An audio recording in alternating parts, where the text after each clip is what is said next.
So, good evening to all of you, and it is my great pleasure to welcome the 160 members of this wonderful conference.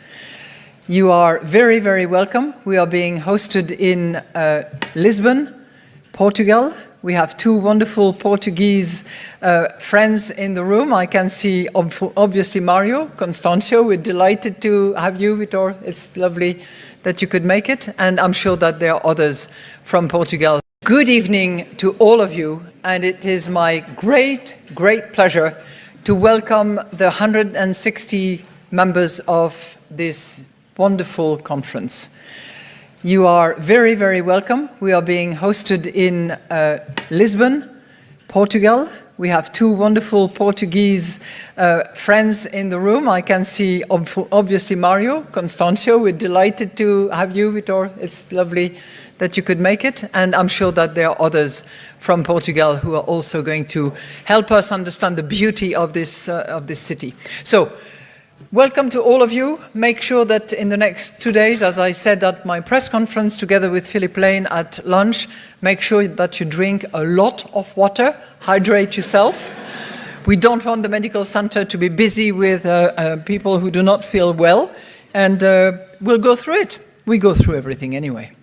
So I'm going to now move in my speech mode, and I apologize for the spouses who have been grateful enough to join their spouse, but who are not necessarily interested in monetary policy, and I'm afraid that this might be a bit about monetary policy. But I will start with somebody who is known by all of you, including the non-monetary policy expert. And I'm going to quote Nietzsche. Nietzsche observed, "It is our future that lays down the law of our today." When we last reviewed our strategy 4 years ago, our thinking was shaped quite naturally by the recent past. A decade of too low inflation compounded by the pandemic.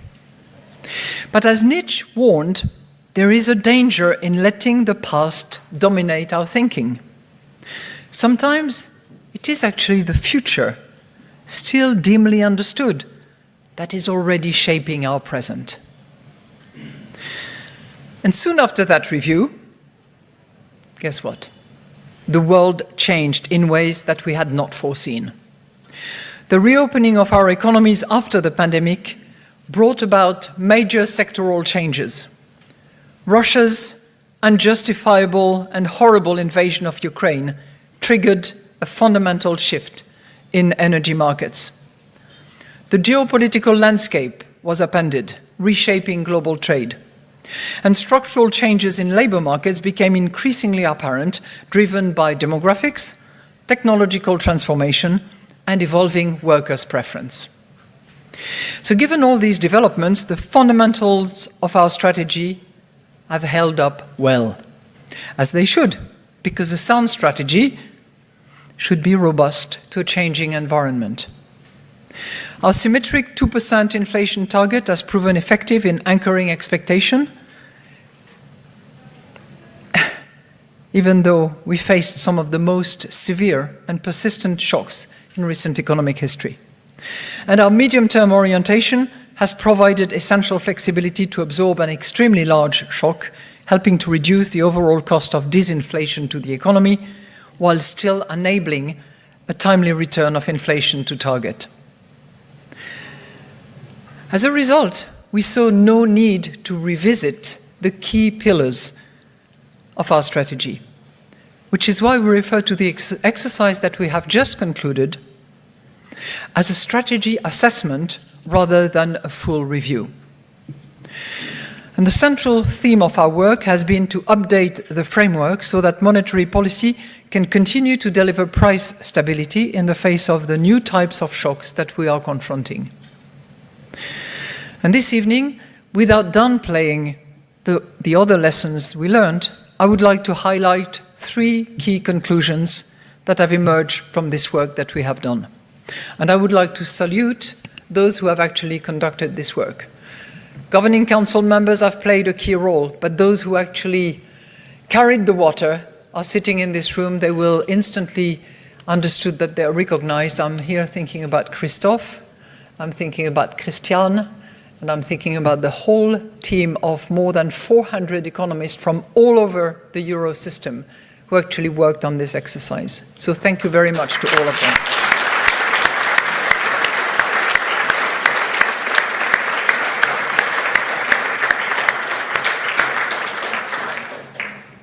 If they sit at your table, they should identify themselves. So these three conclusions concern the nature of the new environment, first of all, how we assess the risk, second, and how we have adjusted our reaction function to safeguard price stability in this new world. If by now you don't know how to spell uncertainty, you need to have your head examined, okay? So this is what has dominated the public debate in recent weeks. And this is one of the first key conclusions from our strategy assessment. The world ahead is more uncertain, and that uncertainty is likely to make inflation more volatile. It's pretty basic, but that's the reality we face. First, we see clear signs that supply shocks are becoming more frequent. Model-based analysis by ECB staff shows that during the recent inflation surge, such shocks played a much greater role in driving inflation than they had over the previous 2 decades. And even today, supply-side forces continue to generate inflation risks in both directions. Second, we see mounting evidence that more regular supply disruptions are leading firms to adjust prices more frequently, contributing to greater inflation volatility. And this is not simply an extrapolation from the most recent shock. Rather, it reflects a structural shift in how firms operate under conditions of permanent higher uncertainty. Our research shows that in such an environment, firms tend to react more quickly to shocks, especially supply ones, in order to protect against potential future losses. At the same time, they're more likely to adopt more flexible pricing strategies, which means prices may respond not just to major shocks, but also to smaller frictions and local disruptions. Third, if inflation becomes more volatile, we could see non-linearities on both sides. In our last strategy review back in 2021, we rightly focused on the non-linear dynamics that emerge in a prolonged environment of too low inflation, where interest rates are eventually pushed to their effective lower bound. That constraint can in turn feed into inflation expectations and risk, creating a self-fulfilling low inflation trap. And of course, we remain alert to the possibility of renewed downside inflation shocks. But recent experience has also revealed non-linearities on the upside. Since firms are generally quicker to raise prices than to lower them, more frequent price adjustments mean inflation can rise quickly in response to large upside shocks. And if wages then adjust only gradually to these price increases, as we saw in recent years, inflation may remain above target for longer as wage growth slowly catches up. And this in turn can raise the risk of inflation expectations de-anchoring to the upside.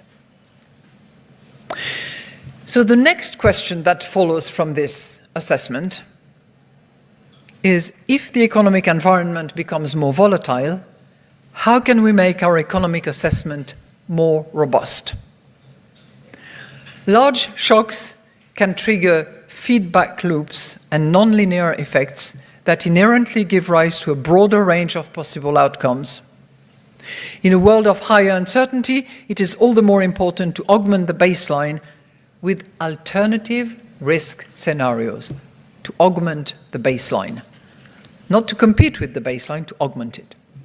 And this is why the second conclusion of our assessment is the need for monetary policy to take into account risks and uncertainty using a systematic but context-specific approach.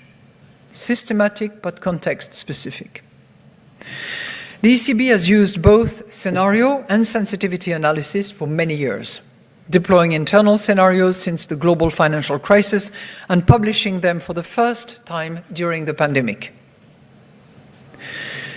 But our experience in the recent years has underscored the particular strength of scenario analysis in times of elevated uncertainty. Let me give you an example. Russia's unjustifiable invasion of Ukraine and the resulting energy price shock.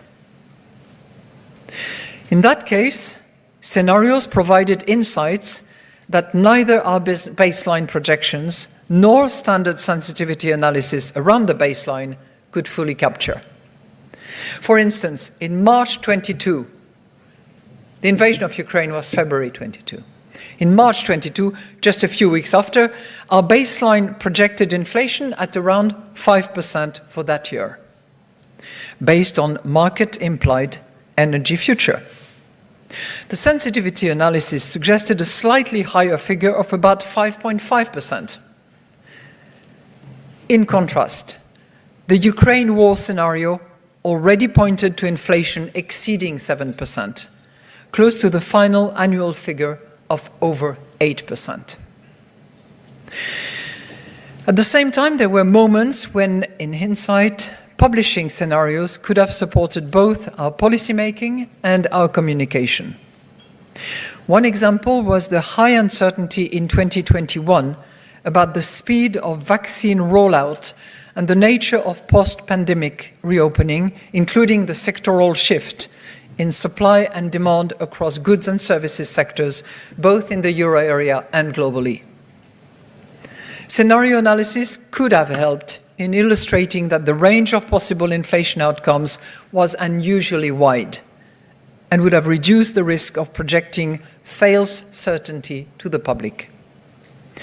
And this is why our updated strategy commits to ensuring that our policy decisions account not only for the most likely path of inflation and the economy, but also for the surrounding risks and uncertainty, including through the appropriate use of scenario and sensitivity analysis. Very much an exercise of humility. So, my third and last part. What should our reaction function be if we know that the road ahead is likely to be more uncertain? In our last strategy review in 21, we explicitly acknowledged the risks posed by the effective lower bound. Our strategy statement called for, I quote, open quote, especially forceful or persistent, end quote. Especially forceful or persistent action when policy rates are close to the lower bound. This asymmetric focus was grounded in the asymmetry of policy space and the downward inflation bias it can produce. The lower bound continues to constrain monetary policy in the face of large disinflationary shocks. But the recent inflation surge has revealed upside non-linearities, and with them, the need for a two-sided reaction function, both in terms of forcefulness or persistence. And this is the third key conclusion of our strategy assessment. This is not about reacting to small or temporary deviations, no, but about a symmetric commitment to respond to inflation dynamics that could de-anchor inflation expectations in either directions. When disinflationary shocks risk pushing policy rates towards the lower bound, acting forcefully early on helps minimize the time spent near that constraint. But likewise, when inflation overshoots, raise the risk of a feedback loop between frequent price adjustments and staggered wage responses, forceful tightening at the outset is key to anchoring expectations. So we began our recent policy cycle with historically large rate hikes delivered at an unprecedented pace. Our analysis shows that had we not acted, the probability of inflation expectations de-anchoring would have exceeded 30% in 22 and 30% in 23. At the same time, this policy cycle also offered new perspectives on optimal policy path. One insight from our last strategy review was that when rates are near the lower bound, persistence can substitute for forcefulness, helping to deliver the necessary policy stance with fewer side effects. Until recently, however, this concept had not been widely applied to tightening cycles. Typically, forceful tightening follows an inverted V-shape, with rapid rate increases followed by relatively swift cuts. But as rates move deeper into restrictive territory, the costs and side effects of further tightening also grow. At that point, it can become optimal to shift the focus from forcefulness to persistence, even if in principle there is no upper bound constraining policy space. Model simulations support this insight. Forcefulness and persistence can act as substitutes, both capable of delivering the necessary disinflation. But persistence, in particular, can help limit the economic and financial stability costs compared with continued rate increases. This was born out of our own experience. When we entered what I described as the holding phase, we placed greater weight on the persistence dimension, and this allowed the disinflation process to advance at a steady pace, while the so-called sacrifice ratio remained historically low compared with previous disinflation episodes. Reflecting on this experience, the Governing Council considers that the reaction function is best described as requiring, I quote and I open quote, appropriately forceful or persistent monetary policy action in response to large, sustained deviation of inflation from the target in either direction. End of quote. To this end, all our instruments remain available in our toolkit, but the word appropriately is important, as it underscores that the choice of instruments and the intensity with which we use them must reflect proportionality. So, our strategy assessment has been an exercise in evolution, not revolution, and in fact, many of its conclusions are already reflected in our current policy conduct. We responded to the recent inflation shock with initially forceful and then persistent action, aiming to steer inflation back to target as swiftly as necessary, but as painlessly as possible. And scenario analysis is helping us to better understand the range of risks ahead and how to best respond to them. For example, our scenarios on potential US import tariffs have helped us navigate an uncertain global trade landscape, while also enabling us to communicate more clearly the two-sided risks shaping our current monetary policy stance. At our last monetary policy press conference in June, I described our monetary policy stance as being in a good place. I know we're not the only one in a good place. Following the conclusion of this strategy assessment, I would add that our monetary policy strategy is also in a good place, informed and strengthened by experience, and better equipped for the challenges of the future. And to close the circle with Nietzsche,